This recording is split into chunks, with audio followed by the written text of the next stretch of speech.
Some moments in life leave scars so deep you can feel them for years, even when they're invisible to everyone else. For years, I was invisible to my family, a woman treated as if my existence didn't matter. But that would change. It all started with one cruel act that I never saw coming. And from there, everything shifted. I wasn't just going to take it anymore.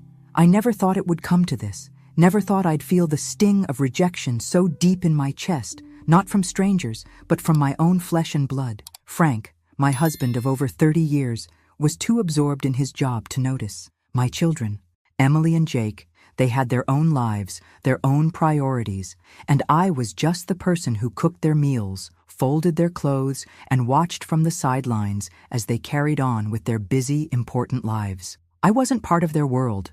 I hadn't been for a long time. But it wasn't just them. It was Tessa, my daughter-in-law. Oh, Tessa, who could never see me as anything more than a nuisance. It was at one of those family gatherings, you know the kind, where everyone puts on their best face for the sake of appearances. I had been waiting for the chance to hold Lucas, my grandson. I hadn't seen him much lately, but every time I reached out, Tessa would step in with that look, like I was some kind of threat. That day, she said it right in front of everyone, as if it were perfectly normal. "Mom," she said, looking straight at me with a polite smile on her face. "Lucas cries when he's around old people." The words hit me like a slap. Not just the words, but the way she said it, so nonchalantly, as if I were nothing more than a burden to this family. I sat there, in front of everyone, feeling the heat of shame rise in my chest. Everyone heard her, and no one said a word. I tried to smile, tried to keep my face calm, but inside I was crumbling. I wasn't allowed to hold my grandson because he cried around old people. My own flesh and blood, the only thing I ever felt had real meaning in my life, was being held away from me by my son's wife. And the worst part? Not a single person defended me. Not Frank, not Jake, and certainly not Emily. No one even looked uncomfortable. They just let her do it. Let her humiliate me. That night, after the dinner was over, I walked into my room and sat on the edge of the bed. Frank, of course, was already asleep, too tired from work to even notice my mood. I pulled the covers over me and closed my eyes, but sleep wouldn't come. It never did anymore. I had been living in a house full of people for years, and yet I was completely, utterly alone. I felt it deep in my bones. I was invisible, disposable. The thought gnawed at me, tearing me apart from the inside out. But it was in that moment, lying there in the dark, that something inside me shifted. No more. I couldn't keep doing this. I couldn't keep letting them walk all over me. I didn't care how old I was, or how invisible they made me feel. I wasn't going to let this be my life anymore. I didn't know how, but I was going to make them see me. I was going to make them respect me, and I wasn't going to do it by asking for it. No, I would take it. I don't know what triggered it. Maybe it was the sting of Tessa's words, or the quiet indifference of my own children. Maybe it was the fact that, even after everything I had done for them over the years, no one cared. But something inside me snapped. It was the last straw. I was done. In the days that followed, I started to pull away from them. I didn't say anything, didn't cause a scene, but I stopped caring. And that, more than anything, started to make a difference. But it wasn't just my family I was turning away from. There was someone else who had started to notice me. Someone who saw me for who I really was, not just the background character in everyone else's life. Carlos. He was 15, young, kind-hearted, and working hard to help his mother, Maria, who had been a widow for years. He lived 2 houses down from us and had always been kind to me, helping me out with little things here and there, like fixing a light bulb or carrying groceries. At first, I didn't think much of it. After all, I was just an old woman to him. Nothing special. But over time, I realized how much he actually cared. He started sitting with me sometimes, just talking. It wasn't much, but for the first time in a long time, someone was listening. He didn't ask for anything in return. He just asked about me, my life, my thoughts, my stories. It felt good to be seen, to be heard, to matter. One afternoon, as I was sitting on the porch with a cup of tea, Carlos walked over to me, a concerned look on his face. "Are you okay?" "Doris?" he asked, his voice gentle, but filled with sincerity. I hesitated. Should I tell him? Should I burden this young boy with my pain? But before I could stop myself, the words spilled out. "I'm not okay, Carlos. I feel invisible. My own family doesn't even care about me. I try so hard, but it's like I don't even exist to them. Carlos sat down next to me, quiet for a moment before he spoke. You do matter, Doris. I know it might not feel like it, but you do. People don't always know how to show it, but I see it. His words hit me harder than I thought they would. For the first time in ages, I felt a flicker of something, hope maybe.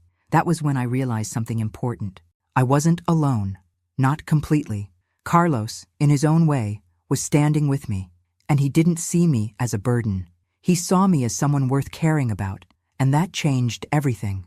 I didn't know it then, but Carlos would become a big part of what was to come, a big part of my plan. But for now, I needed time to think. Time to figure out how I was going to make them see me, how I was going to take control of my own life again, how I was going to make sure that Tessa, Frank, Emily, and Jake would never be able to treat me like that again. And I would do it quietly. I would do it with strategy, with precision. I would make them regret the day they ever took me for granted. I didn't have all the answers yet, but I was starting to feel something stirring inside me. A sense of purpose, a sense of power I hadn't felt in years.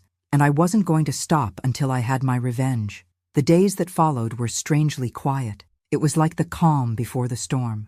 I continued with my usual routine, making Frank's breakfast, packing his lunch, preparing dinner, but something inside me had shifted. I no longer felt like I was just going through the motions. I wasn't doing these things for anyone anymore. I was doing them for me. I was learning to reclaim pieces of myself that had long been buried. Tessa kept her distance. At least, that's how it felt. She still called occasionally, still made sure to send her usual texts about Lucas and how I should be careful with him, but there was no warmth. There hadn't been any warmth in a long time. She never once asked me how I was feeling. She didn't care, and that was okay. Because I had stopped caring about her too. The real solace, the only real connection I had, was with Carlos. I didn't realize it at first, but his presence had become a lifeline for me. He would come over after school sometimes, helping me with chores around the house, fixing a leaky faucet, mowing the lawn, or even just sitting with me while I folded laundry. His kindness was so pure, so real, that it made the weight of my family's indifference feel a little lighter. One afternoon, as I sat on the porch sipping my tea, I watched Carlos walk toward me with his usual smile. He was holding a small bag of groceries, his hands covered in dirt from the garden. He didn't ask to come in, didn't need to. He simply sat beside me. "How are you doing today, Doris?" he asked, his voice like a warm breeze. I sighed, my eyes tracing the lines of the horizon. "I'm getting by. I'm tired, Carlos. Tired of being invisible. Tired of being the person no one notices unless they need something." He nodded, as if he understood exactly what I was feeling. "You know, it's not fair, the way they treat you. My mom, Maria, she always says you should never let anyone make you feel like you're not important." I chuckled bitterly. "It's easy for her to say. I'm not sure how to fix it, Carlos. My family, they don't see me. They only see what they need from me." Carlos placed his hand over mine, his grip warm and steady. "Maybe you don't need to fix it, Doris. Maybe it's them who need to fix themselves. Maybe they just need a reminder of how much you've given to them." His words were like a balm to my soul. For the first time in a long while, I felt seen, really seen. It wasn't just about what I did for them, but about who I was. And in that moment, I realized something. Carlos wasn't just helping me with little things. He was giving me back my dignity. He was helping me remember that I mattered. Over the next few weeks, I began to distance myself more from Frank, Emily, and Jake. I didn't make any grand declarations or confrontations. I didn't need to. I simply stopped doing the little things that kept me tethered to them. I stopped making their meals, stopped cleaning up after them. I stopped pretending to be a part of a family that didn't acknowledge me. Instead, I focused on myself. I spent more time with Carlos, sharing stories of my past, of how I used to be full of life, how I once believed in the idea of family. Carlos listened, asking questions, genuinely curious about me and my life. It wasn't like the conversations I had with Frank or my kids, who barely listened long enough for me to finish a sentence. There was a shift in me, a growing sense of empowerment that I hadn't felt in years. I was slowly regaining control of my own narrative. It wasn't about vengeance yet. It was about rediscovering who I was. It was about seeing my worth again, and realizing that maybe, just maybe, I didn't have to beg for love and attention anymore. But the most important realization came to me one night as I lay in bed. I had been thinking about Tessa, about the way she'd dismissed me so casually, as though I were nothing more than an inconvenience. And I knew, deep down, that I couldn't let it go. I couldn't let her continue treating me like this. I wasn't going to. The next morning, I made a decision. I wasn't going to ask for respect. I was going to take it. And I wasn't going to do it through anger or confrontation. No, I would use their own actions against them. I would make them see me for who I truly was. It wasn't going to be easy, but with Carlos by my side, I knew I had a chance. The first step was simple, planting the seed of doubt. Tessa's constant criticism of me, her condescension, had to be addressed, but I wasn't going to confront her directly. I was smarter than that. No, I would do it quietly, carefully, making sure to leave just enough room for the truth to sink in.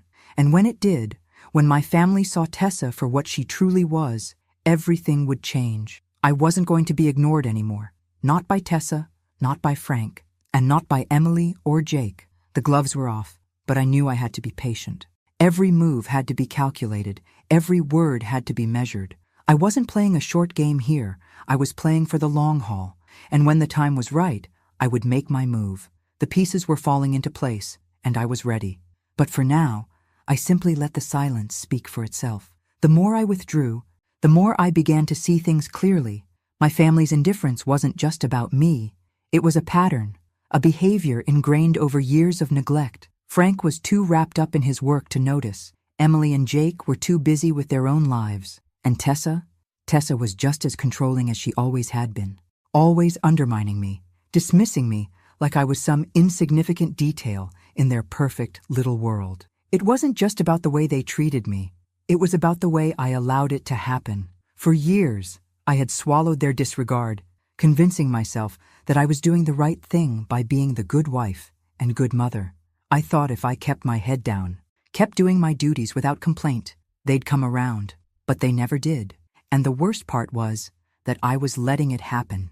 I had become so small, so invisible to them, that I didn't even know who I was anymore. But that was all about to change. I had been thinking about what Carlos said to me, about how maybe it wasn't me who needed fixing. Maybe it was them. Maybe they needed to be reminded of the person I was. And I wasn't going to do it by begging or pleading. I wasn't going to grovel for their attention. No, I was going to make them see me, make them regret the way they treated me. But I needed a plan, something subtle, something they wouldn't see coming. I started by pulling away even more. I stopped cooking the big meals I usually made for everyone. I stopped doing their laundry, stopped cleaning the house. When Frank came home from work, I barely acknowledged him. I didn't greet him at the door with his dinner like I used to. I just went about my own business, quietly, letting the silence hang between us. And with Emily and Jake, I became a ghost. I no longer asked how their days were. I didn't make small talk about their lives. I simply gave them space. Space to see that I wasn't going to be their unpaid maid anymore.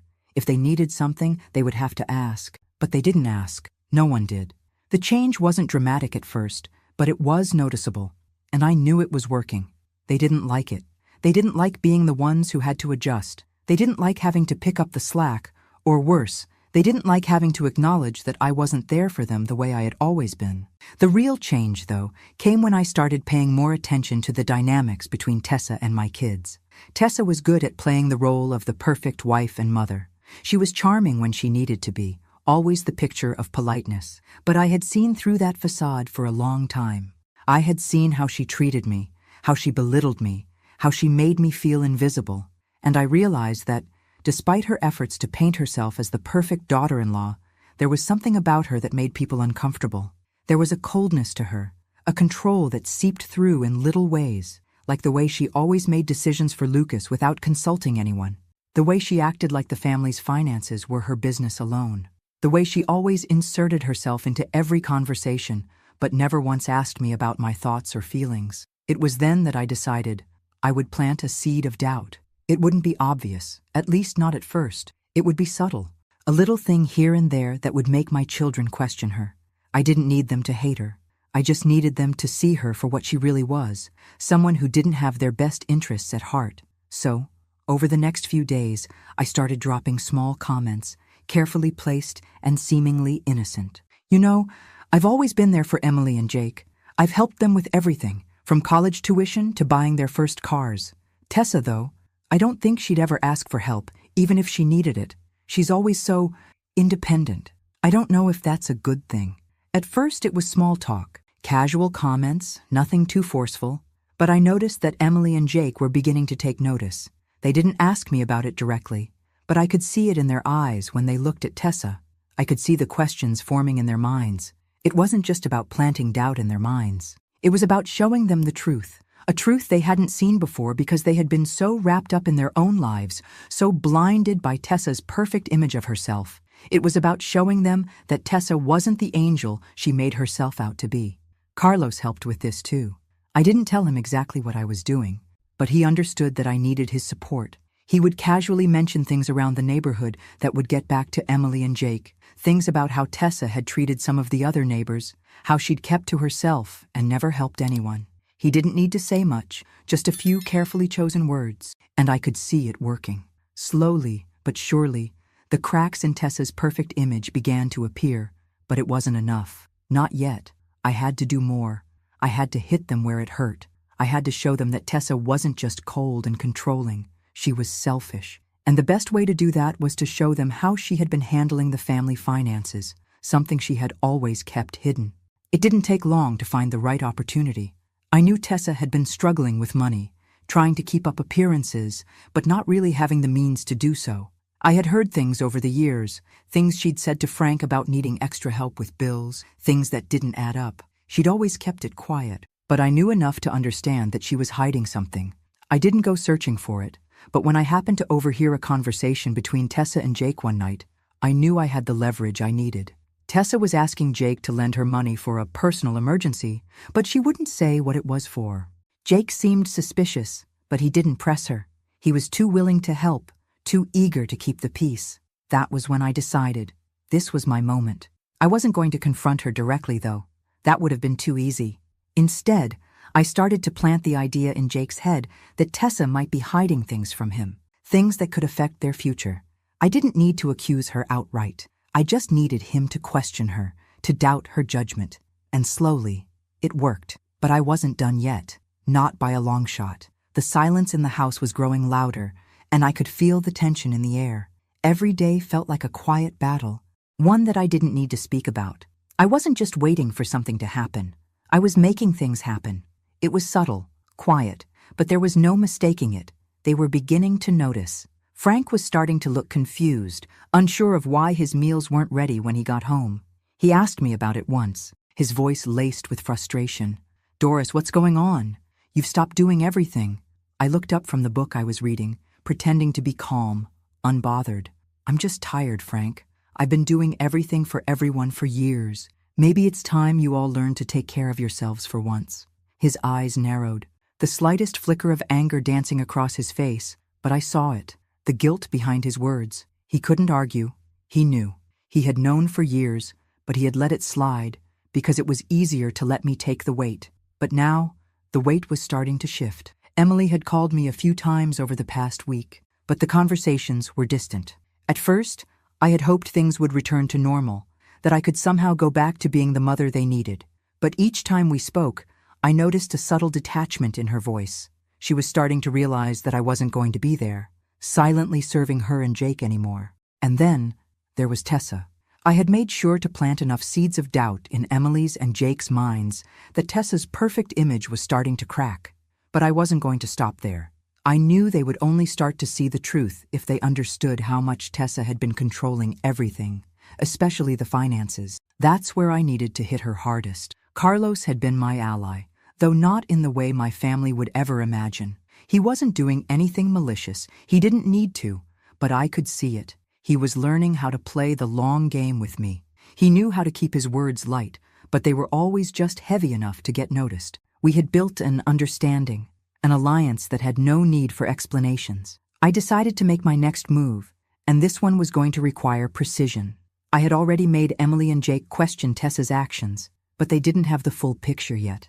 They didn't know how manipulative she had been behind their backs. And that was something I could expose, something that would change everything. One evening, when Emily came by to drop off some things for Lucas, I seized the opportunity. I had invited her over for tea, knowing she wouldn't be able to resist a chance to catch up. I could see she was still distant, hesitant, but I wasn't going to let her slip away. "Emily, I need to talk to you about something," I said, pouring the tea slowly. She looked up, eyebrows raised. "What's wrong, Mom?" I paused, taking my time. The silence stretched out longer than I intended, but it was effective. When I spoke, I did so carefully.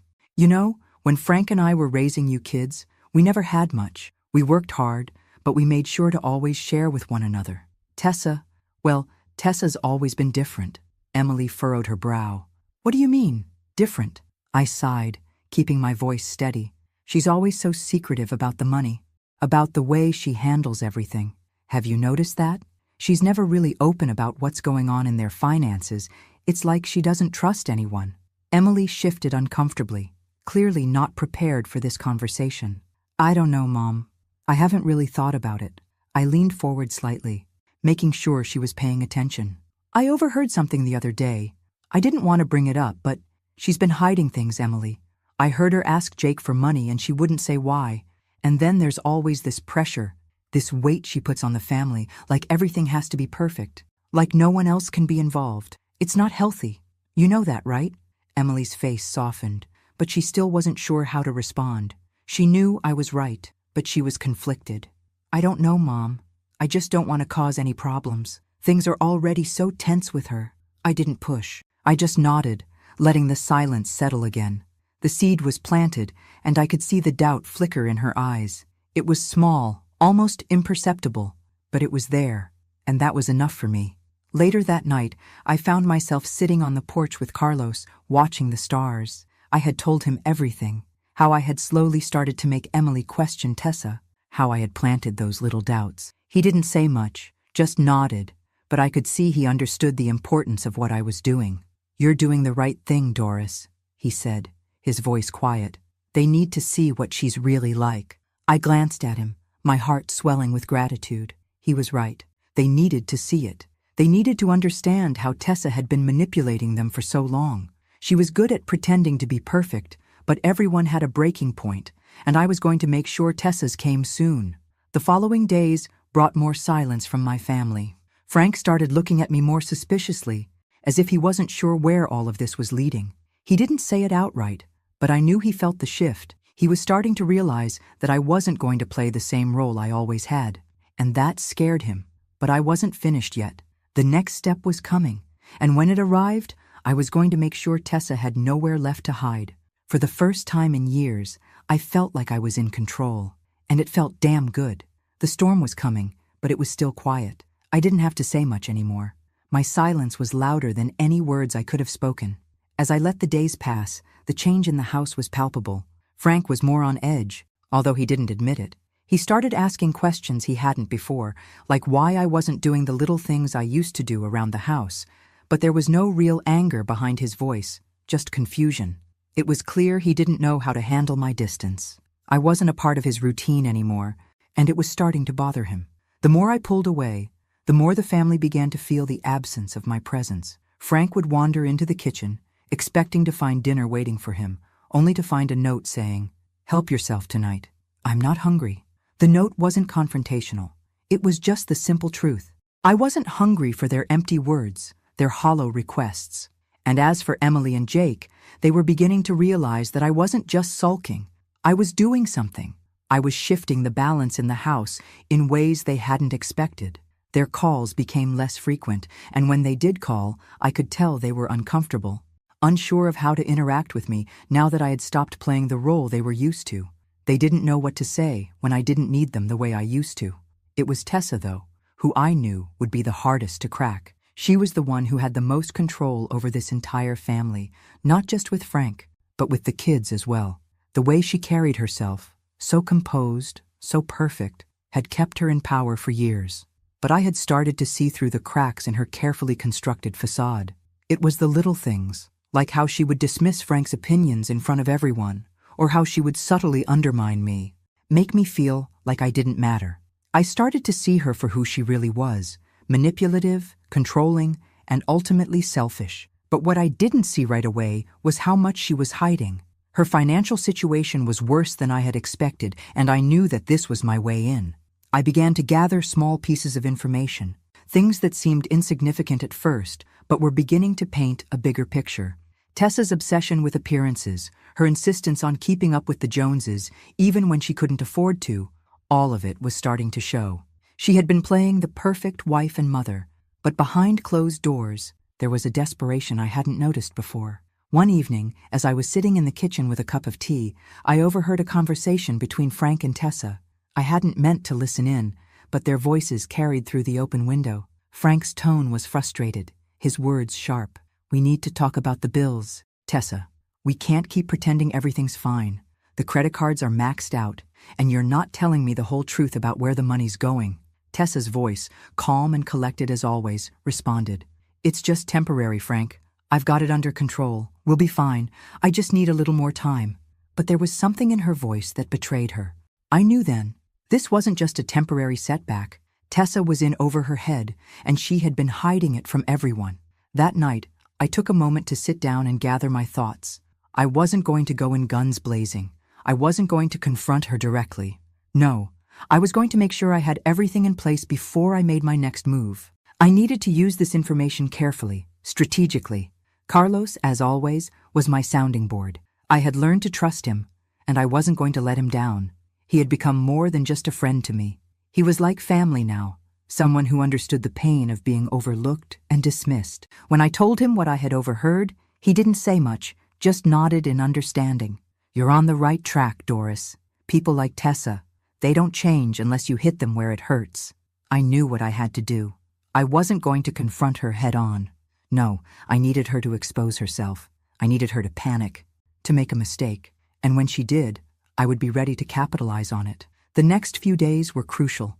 I started slipping small details about her financial struggles into casual conversations, never directly accusing her of anything, just planting seeds in the minds of Frank and the kids. I overheard Tessa talking about the bills the other day, I would say nonchalantly, as if it were no big deal. "She doesn't seem too concerned about it, though. I guess she's got everything under control." It wasn't a lot, but it was enough to make Frank start to ask more questions. Enough to make Emily and Jake begin to look at Tessa with a little more suspicion. I wasn't going to rush this. I was letting the idea simmer in their minds, knowing that eventually they would come to their own conclusions. I had to remind myself to be patient. This was all a delicate balance. I couldn't force their hand. I had to let them come to me. And when they did, when they finally saw Tessa for what she truly was, that would be my moment. But the best part? They wouldn't even see it coming. They thought I was just the old woman, fading into the background. They didn't know that I was playing the long game, and in the end, I would come out on top. The next move was clear. I had to get to the heart of the matter. I needed to make sure Tessa couldn't deny her financial troubles. I needed to make sure she couldn't cover it up anymore. And when the time came, I would expose her. Slowly, methodically, without her even realizing it. I felt a sense of satisfaction in my bones. This was just the beginning. The storm was brewing, and soon enough, everything would come crashing down. The game had changed. I could feel it in the air, the way the house had become thick with unspoken tension. Frank was no longer just confused. He was on edge, watching me carefully, unsure of how to react to my growing distance. I didn't need to say anything. I didn't need to explain myself. The silence between us spoke louder than any words could have. I could see the doubt creeping into his mind, the cracks in his loyalty to Tessa starting to appear. He had always been the type to avoid confrontation, to sweep things under the rug and pretend everything was fine. But now, there was no rug to sweep things under. I had pulled back, and with each passing day, he was forced to see the reality he had ignored for so long. But it wasn't just Frank who was affected. Emily and Jake were too. Emily had called me once more, but this time there was something different in her voice, something uncertain, like she was searching for something. I could tell that the seeds I had planted in their minds were starting to take root. "Mom," Emily said, her voice hesitant, "you've been distant. Are you okay?" I didn't answer immediately. Instead, I took a moment to consider my words. "I'm fine, sweetheart. Just tired. Tired of being the one who's always expected to do everything for everyone." There was a long pause on the other end. "Are you saying you don't want to help us anymore?" I could feel the weight of her question, the unspoken guilt that hung between us. But I wasn't going to apologize. I wasn't going to go back to the role I had played for so long. "No, Emily," I replied, my voice steady. "I'm not saying that. I'm just saying I've done my part. It's time for all of you to start taking care of yourselves. You're grown adults now." The conversation ended with her still unsure of what to say, but I knew she was thinking. She was beginning to understand, albeit reluctantly, that I wasn't going to be there to fix everything for her anymore. And that was exactly what I wanted. As for Jake, he was becoming increasingly distant. I could see him watching me when he thought I wasn't paying attention, a look of uncertainty in his eyes. He was starting to realize that I wasn't going to be the same Doris I had been. He didn't say it, but I could feel the shift in him. He was beginning to question things. It was Tessa, though, who was the true target of my plan. I knew the others would follow suit eventually, but it was Tessa's behavior I needed to expose. I had made her a subtle target, pushing her just enough so that she would eventually reveal herself. It was the day of the family barbecue when things truly started to fall apart. We had all gathered in the backyard, everyone pretending to enjoy the day, trying to keep up appearances. Frank was at the grill, flipping burgers with the usual enthusiasm, while Emily and Jake were mingling with friends. I sat at the table, watching, waiting, and then Tessa came over to me, as she often did, trying to act like we were on good terms. She sat down next to me with that cold, practiced smile of hers. "Doris," she said sweetly, "how's everything going?" I smiled back, but I wasn't in the mood for pleasantries. "It's fine," I replied, just enjoying the peace and quiet. She didn't catch the underlying meaning in my words. She never did. "Good, good. You know, I've been thinking about Lucas. I think it might be time to have a serious conversation about his future. I was hoping you'd be more involved in helping me figure things out." I couldn't help but feel the anger bubble beneath the surface. She had the nerve to ask for my help after everything she'd done to me, after treating me like I was invisible. "I think Lucas is fine," I said calmly, though every word was laced with meaning. "You've got it all under control, haven't you? You've always been so good at managing everything." Her smile faltered for just a moment, but she quickly regained her composure. "Of course," she said, her tone sharp. "I'm just trying to make sure everyone's on the same page." I could feel the tension between us, and I knew she could feel it too. But she didn't know what I was really up to. She didn't know that every word I spoke to her, every casual comment, was part of the larger plan. She didn't realize that she was digging her own grave. It was then that Emily approached the table. She looked between Tessa and me, sensing the subtle shift in the atmosphere.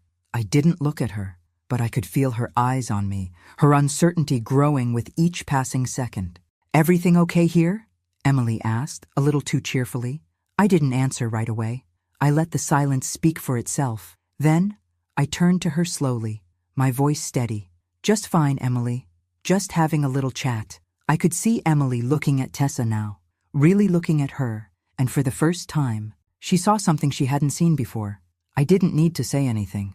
My silence was all the explanation she needed. Later that evening, after the barbecue had died down and the guests had left, I overheard Frank and Tessa talking in the kitchen.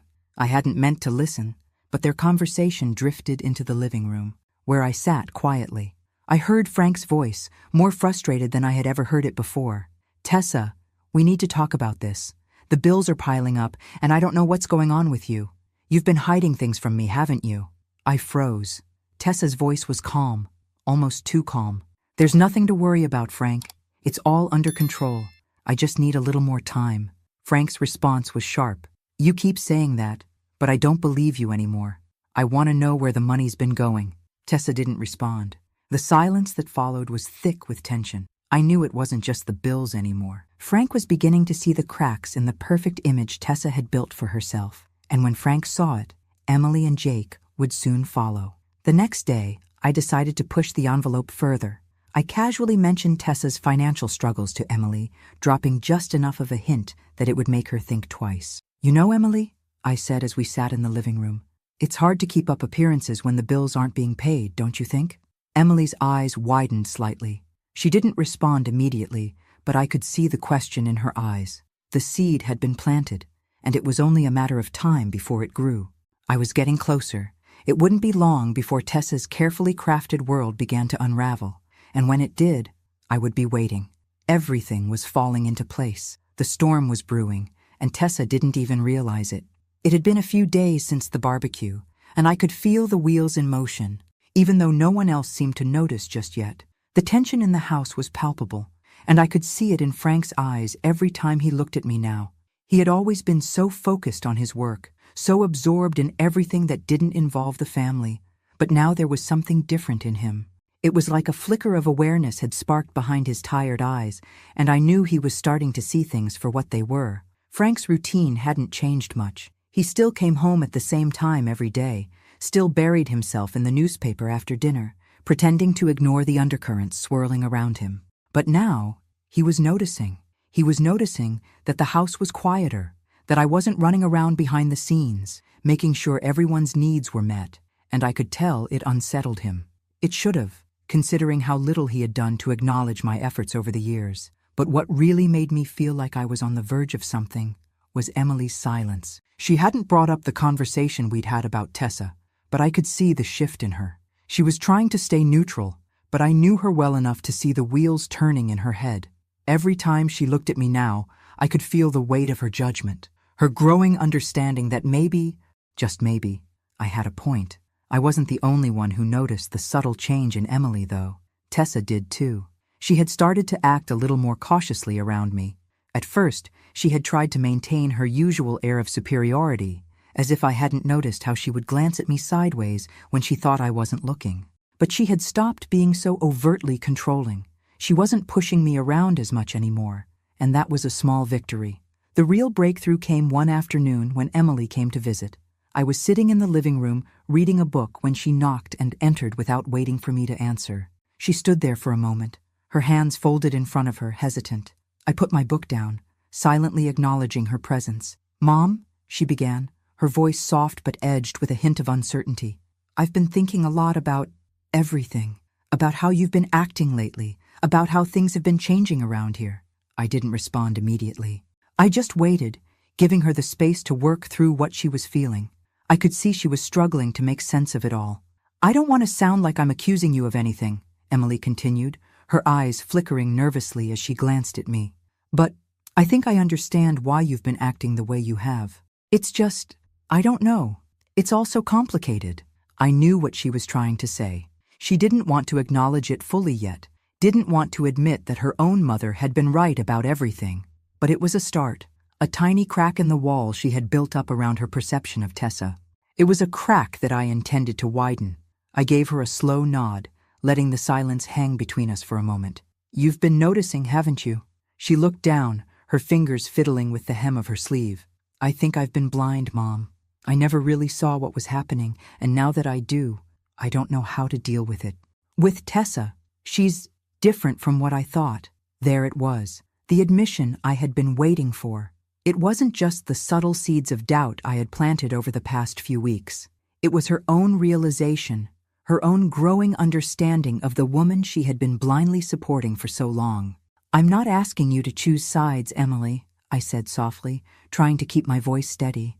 "But you deserve to see the truth. You deserve to see that Tessa has been manipulating all of us. Me, Frank, and even you." Emily looked up at me, her face conflicted. She didn't want to believe it, not yet. But she was starting to. I could see it in her eyes. The truth was beginning to settle in, and that was all I needed. "Mom, I don't know what to say," Emily said, her voice shaking slightly. "I didn't want to see it before. I didn't want to think that Tessa wasn't perfect. But now I see things differently." I reached out and took her hand gently in mine. "You don't have to say anything, sweetheart. Just think about it. Take your time, and when you're ready, we'll talk again. But I need you to trust me on this." Emily squeezed my hand and nodded. "I do trust you, Mom. I just don't know what to do now." I wanted to tell her that everything would work out, that things would get better, but I couldn't. I knew it was going to take time for Emily to process everything, and I wasn't going to rush her. This was her journey too, and she had to come to her own conclusions about Tessa. But one thing was clear. I had planted the seed in her mind, and it was beginning to grow. The next few days were quieter, more introspective. Frank was still oblivious, still living in his own world of work and distraction, but I could see the way he looked at me now. He wasn't angry. He was confused, like he was starting to realize that I wasn't going to be the woman I used to be.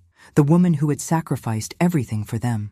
It was Emily who made the next move. She called me one evening, her voice softer than usual. "Mom," she said, "I think I figured it out. Tessa, she's been controlling everything, hasn't she? And we've all just let her."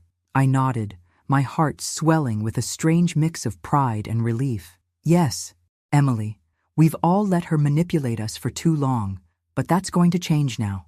There was a long pause on the other end of the line. "What do we do now?" "We wait," I said simply. "We let her expose herself. She's already on the edge. She's just one mistake away from everything falling apart. And when she does, we'll be ready." It was a strange feeling, knowing that the endgame was coming closer. But I wasn't nervous. I was ready. Ready to finally be seen. Ready to finally be heard. And when the time came, I would make sure Tessa would never hurt me or anyone else again. I could feel it in my bones. The storm was brewing. And this time, I wasn't just going to weather it, I was going to control it. The pieces were finally falling into place. The tension in the house had reached its peak. It was subtle, but it was undeniable. Frank had stopped asking questions, but I could see it in the way he looked at me. He didn't know what was happening, but something was shifting. He was becoming aware, slowly but surely, that the role I had played for years, the dutiful wife, the invisible mother, was no longer mine. And while he didn't say anything, I knew he could feel it. Emily, on the other hand, was starting to act differently. There was a hesitance in her voice when she spoke to me now, as if she wasn't sure how to approach me, or whether she should even be questioning things. But she was, and that was what mattered. Jake had grown quieter too, sensing the same shift in the air. He wasn't one to openly express his thoughts, but I could feel his growing discomfort, his uncertainty about Tessa. He hadn't said it directly, but I knew he was beginning to question her, even if he didn't know what to do with that newfound doubt. And then there was Tessa. She had always been the one with control, always the one who managed the household, who dictated the terms. But now, there was something different about her. I could see the cracks in her facade, the way her shoulders tensed whenever I looked her way, the way she seemed more calculating, more guarded. She was no longer the perfect daughter-in-law she had once been. And it was because she knew I had started to see through her. But it was time to hit her where it would hurt the most, where it would make everything unravel. I had been watching Tessa for weeks now, taking in every subtle movement, every word that slipped past her carefully constructed walls. I had been patient, I had been calculating, and now I was ready to make my move. Carlos was there, of course, helping me see things more clearly, supporting me without even needing to ask. He had been my confidant, my partner in this quiet war. I trusted him more than anyone in my own family, and I was starting to see how much he had learned from the situation. He was becoming more than just a young boy helping an old woman. He had grown into someone who understood the complexities of manipulation, of human nature, in ways my children never had. One evening, when Frank was at work and Emily was out with friends, I knew Tessa would be the only one left in the house. She was always hovering around, always pretending to be busy with something. But I had learned to read her movements, to see when she was trying to cover something up. I waited until she was sitting in the living room, flipping through a magazine, pretending to be calm. That was when I made my move. I casually walked into the room, acting as though nothing was out of the ordinary, as though we hadn't been at odds for so long. I sat down across from her, taking my time. She didn't look up at first, but I could feel the tension in the air. It was there, like static waiting to strike. "Tessa," I said softly, breaking the silence. "I've been thinking, about everything." She glanced up at me, her eyes flicking with just a hint of suspicion. "About what?" "About how things have changed around here. About how everyone's starting to notice the way you've been running things," I said, my voice steady, but with an edge. People are starting to ask questions about the finances, about why we've been so tight with money lately." Her eyes narrowed, and for the first time, I saw her guard slip slightly. She wasn't used to being confronted like this. "I don't know what you're talking about, Doris," she said, her voice strained but attempting to remain calm. "Everything is fine. Everything's under control." I leaned in slightly, my voice dropping to a whisper as if I were sharing a secret. "It's funny, Tessa. I overheard Frank talking to you the other night. He seemed a little concerned about all these emergencies you keep having, the money you keep asking for. Don't you think he's starting to notice the way you've been hiding things from him?"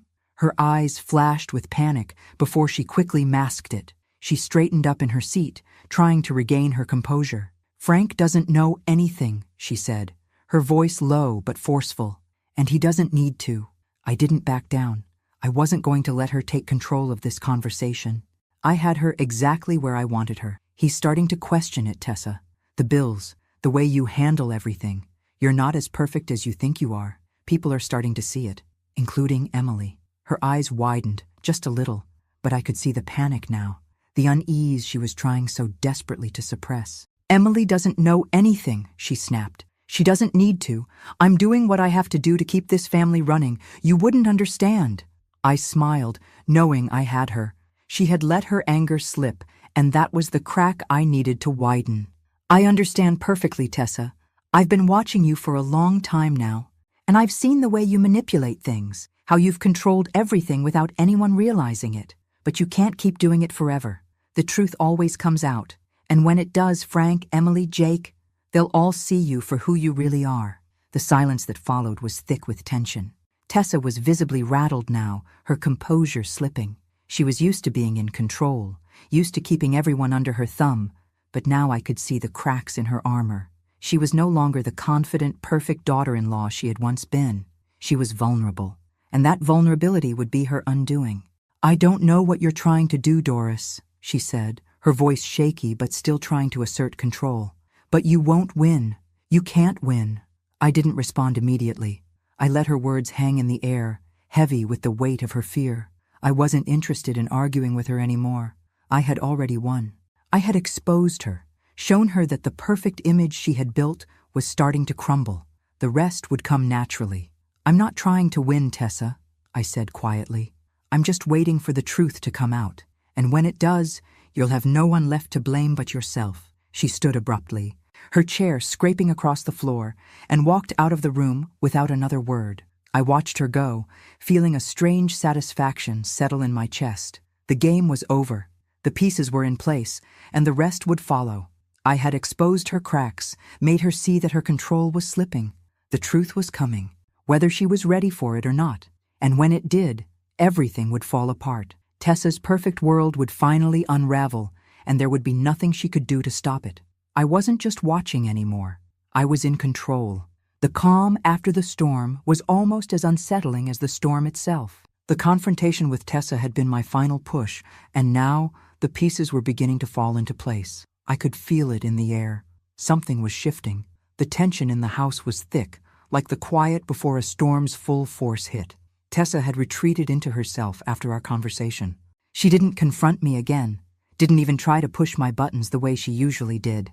I could tell she was shaken, and for the first time in a long time, I felt like I had the upper hand. Her perfect, controlled facade was beginning to crack, and I knew she could feel it. The more I saw her unravel, the more I felt the weight of the power I had over her.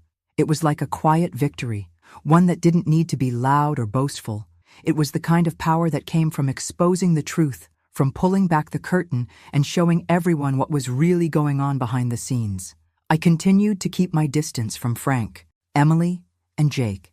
I didn't push them, didn't chase after them like I had in the past. I wasn't the one who had been wronged in this family anymore. It was them. They were the ones who had ignored me, belittled me, and allowed Tessa to control everything. Now it was time for them to feel the consequences of their actions. I didn't need to explain myself to anyone. I had already said enough. Frank, however, was starting to show cracks in his own veneer. I noticed him looking at me differently, like he was trying to piece something together that he hadn't understood before.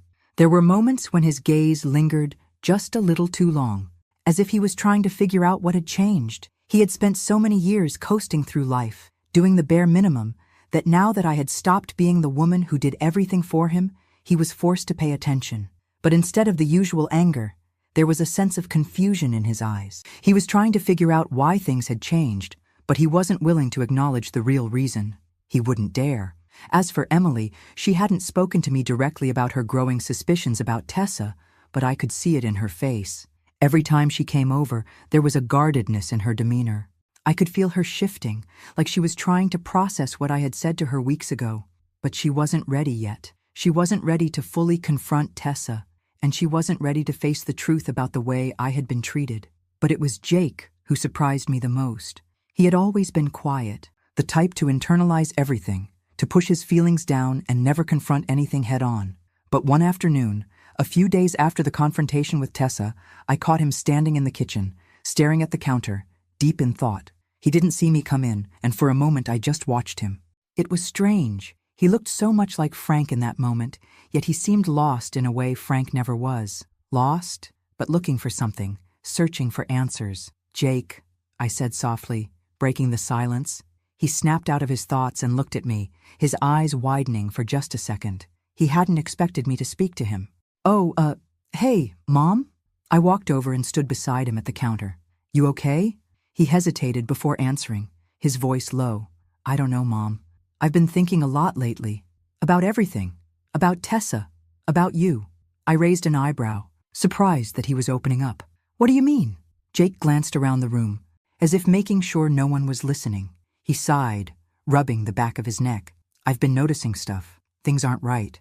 Not with her, not with us. I don't know how to say this, but I've been seeing what's been happening. The way she manipulates everything. The way you've been treated." My heart swelled with an unexpected rush of emotions. I hadn't expected Jake to come to me like this, not without a struggle. He had always been the quiet one, always taking the side of peace, always avoiding conflict, but he had seen it, and now he was ready to do something about it. "I don't know if I can fix this, Mom," he continued, looking almost apologetic, "but I don't want to keep living like this. I don't want to keep pretending like everything's okay when it's not." I placed a hand on his shoulder, my voice steady but soft. "Jake, it's not about fixing things anymore. It's about facing the truth. And I know it's hard, but the truth will come out." "It always does." He nodded, his face filled with a mixture of regret and uncertainty.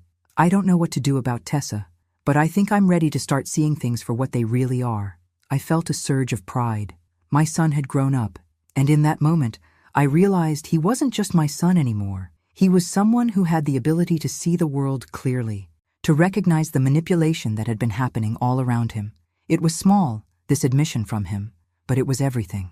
It was proof that the seed I had planted was beginning to take root. "I'll be here when you're ready, Jake," I said quietly. "I won't push you, but I'll always be here." He gave me a small, almost apologetic smile. "Thanks, Mom. I think I'm starting to understand more than I thought." I watched him walk out of the kitchen, feeling a sense of quiet triumph in my chest. He wasn't fully there yet, not by a long shot, but he was starting to see the cracks in Tessa's facade. And when he did, everything would change. I knew it wasn't over. The game was still in progress, but now I had more than just suspicion on my side. I had the truth, and the truth was powerful. It would set everything in motion. The storm was finally coming, and this time, it wasn't just Tessa who would get caught in the rain.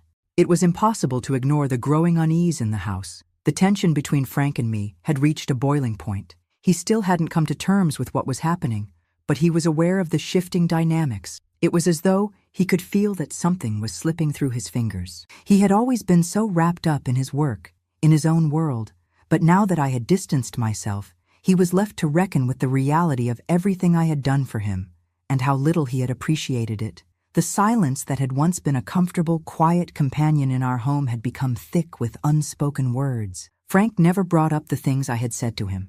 He never asked why I wasn't doing everything I used to do. Instead, he threw himself into his work even more, perhaps in an attempt to avoid facing the truth. I didn't expect him to understand right away. I didn't expect any of them to. But the seed had been planted, and it would grow.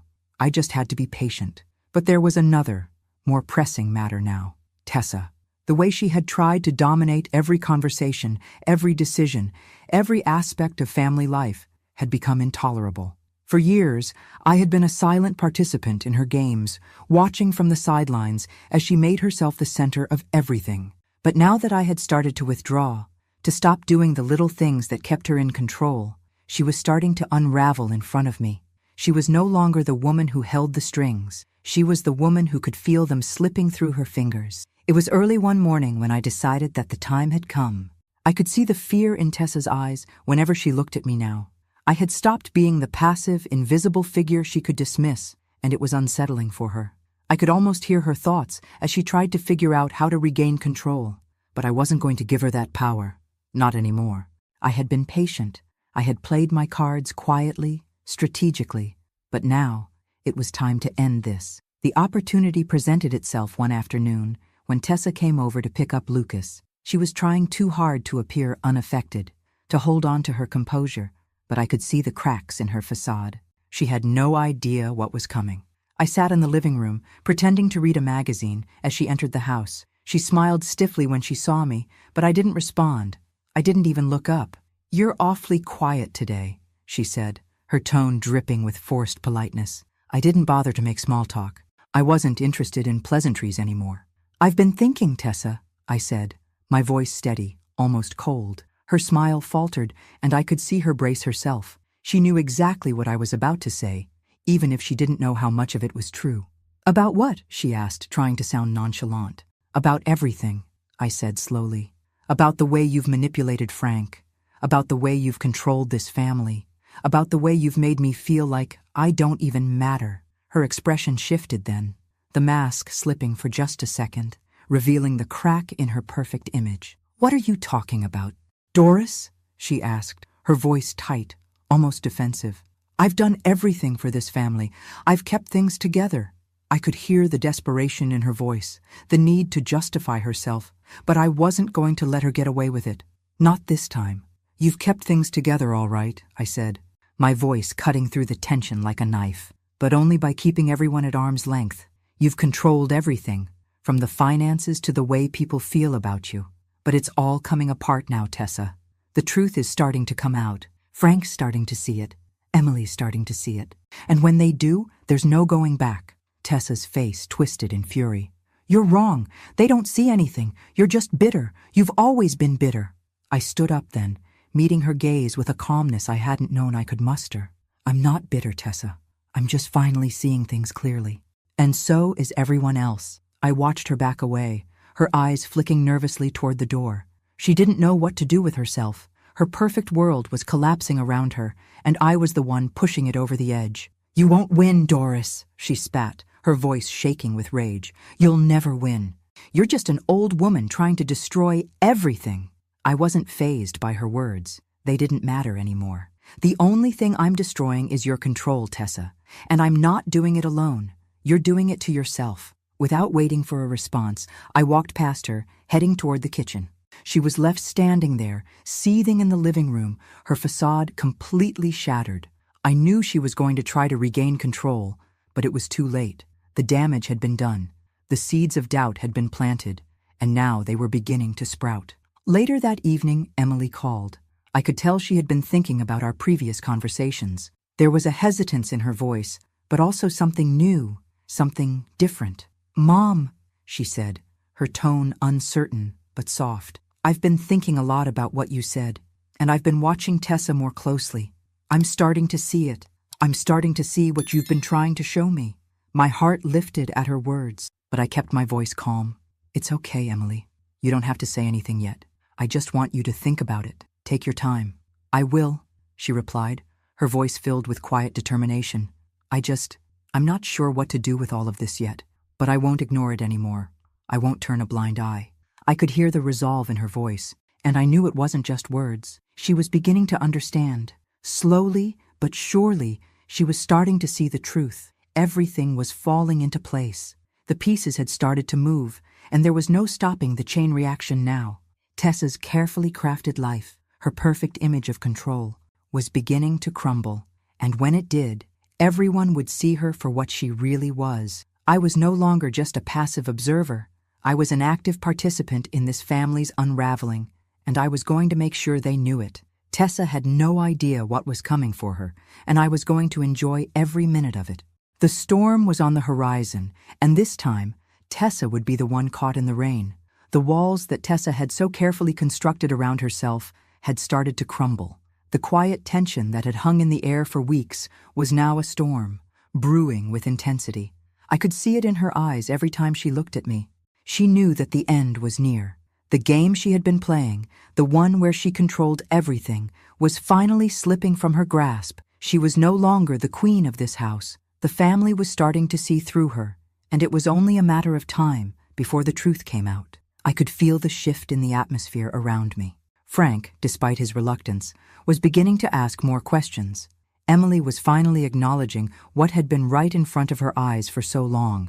Even Jake, who had always kept his distance from family drama, was no longer avoiding the truth. They were all starting to see that things weren't as they seemed, that the perfect little world Tessa had built for herself was built on lies. Tessa, however, was still trying to hold on to whatever control she had left. She came over the next day, her face carefully composed, her smile forced.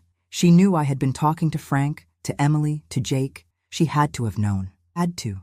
The way she looked at me was a mix of fear and anger, as if she was trying to intimidate me into silence. But I wasn't scared of her anymore. Not after everything I had seen, everything I had learned. "Doris," she said, her voice sweet but brittle.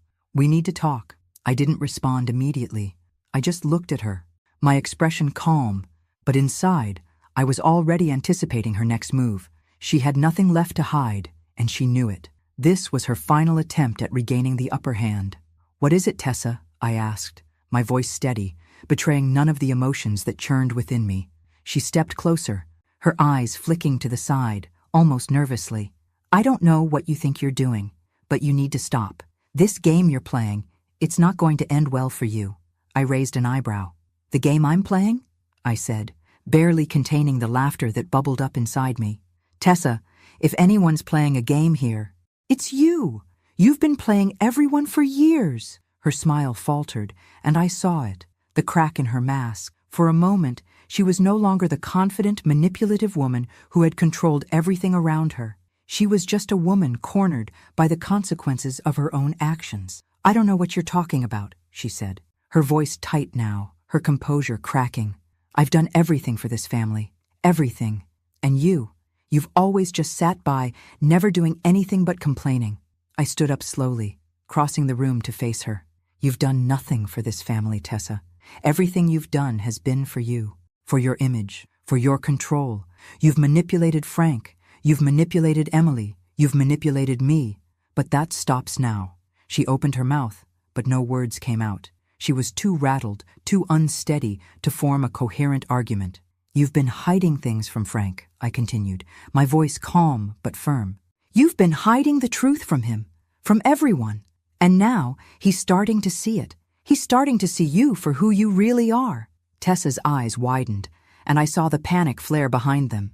"You don't know anything," she snapped, her voice rising with anger. "You think you can destroy everything?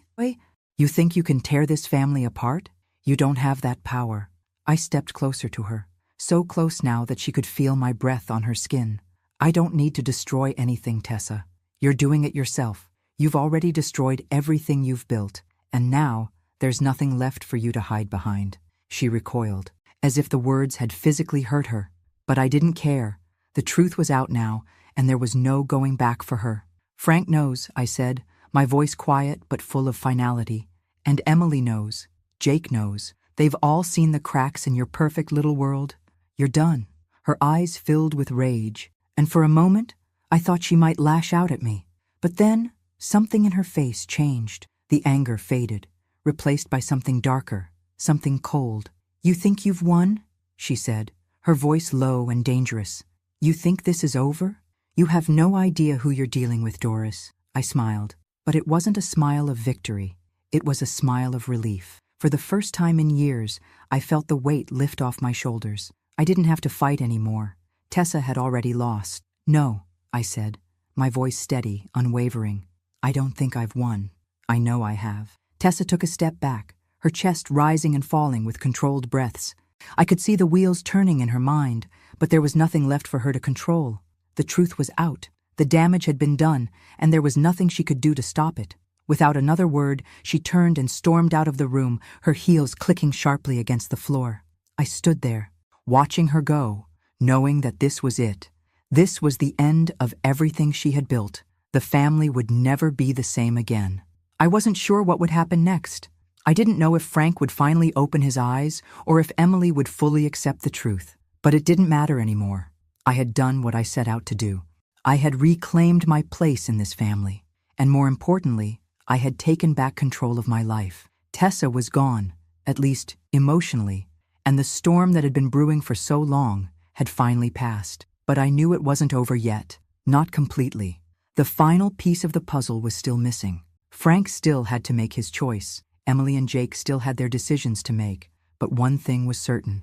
This time, I wasn't going to be the one left behind. I was ready for whatever came next. The aftermath of everything had a strange quietness to it, like the calm that follows a storm. The thunder had already rolled. The lightning had struck, and now all that was left was the wreckage. It wasn't over yet, but it was close. Tessa had done everything she could to control her world, to manipulate her way into this family's heart, but it had all crumbled, and I had played my part in it. As I sat in the living room that evening, the house felt different. It wasn't the place I had lived in for so many years, the place I had been reduced to nothing more than a servant, an afterthought. It wasn't a home where I had been ignored and neglected. Now, there was something else, something stronger. There was a power in knowing the truth, in being seen. For once, I wasn't invisible. The phone rang, pulling me from my thoughts. I didn't have to look at the caller ID to know who it was. It was Emily. She had been calling more and more, and while she hadn't fully confronted Tessa yet, I could hear it in her voice that she was beginning to understand. The truth was dawning on her, and it wasn't something she could turn away from anymore. "Mom?"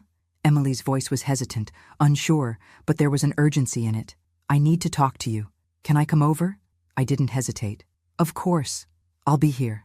A few minutes later, Emily was standing in the doorway, her face a mixture of resolve and fear. She hadn't fully accepted everything yet, but I could see that she was no longer the person who had been blindly defending Tessa. She had finally seen the truth for herself. She sat down across from me, her hands twisting in her lap. "I've been thinking about everything you said," she began, her voice shaky but determined. "About Tessa, about how I never saw it. I never saw how she was manipulating all of us. I didn't say anything, just let her talk, knowing that the hardest part was still coming.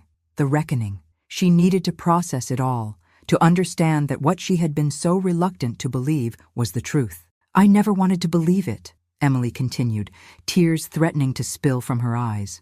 "She's always been the perfect daughter-in-law, the perfect wife. She's been so good at making everyone think she's the one holding it all together. I didn't want to see what was really going on." I leaned forward, my voice gentle but firm.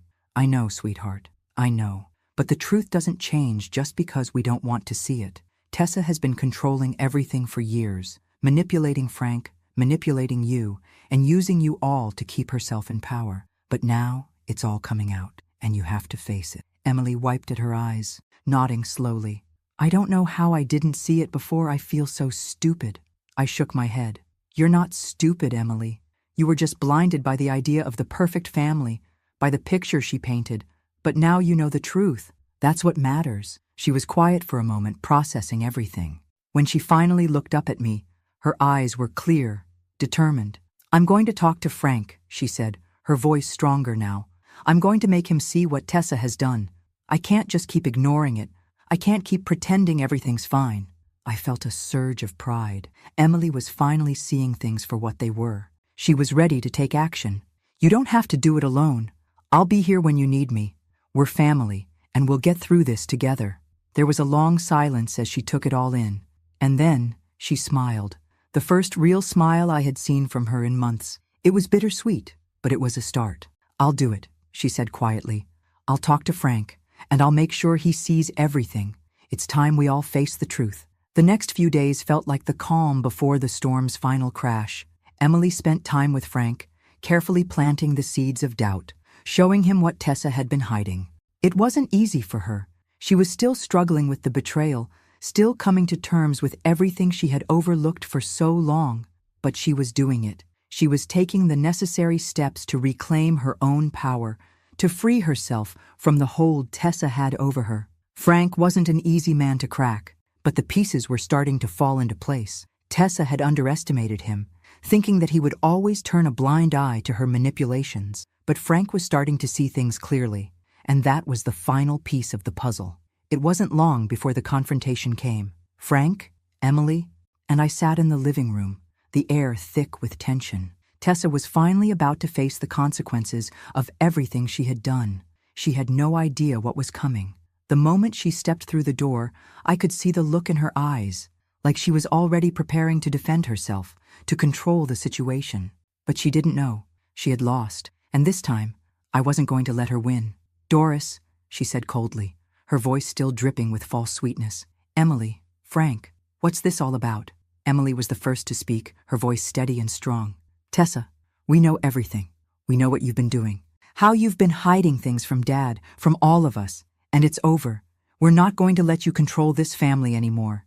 Tessa's expression faltered for just a split second, but she quickly regained her composure.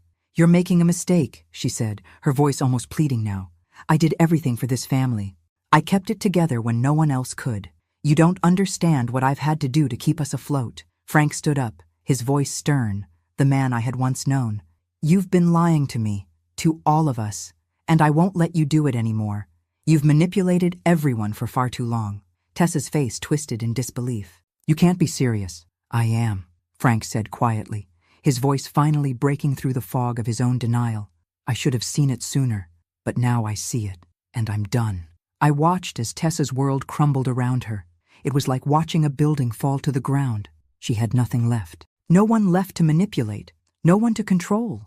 The truth had finally caught up with her, and she was no longer the queen she had once been. She was just a woman, exposed for who she really was. Tessa turned on her heel, her face flushed with rage, but there was nothing left for her here. She had already lost. She didn't say another word, didn't try to fight back. She just left. And this time, there was no coming back. Frank, Emily, and I stood there in silence for a moment, the weight of everything finally sinking in.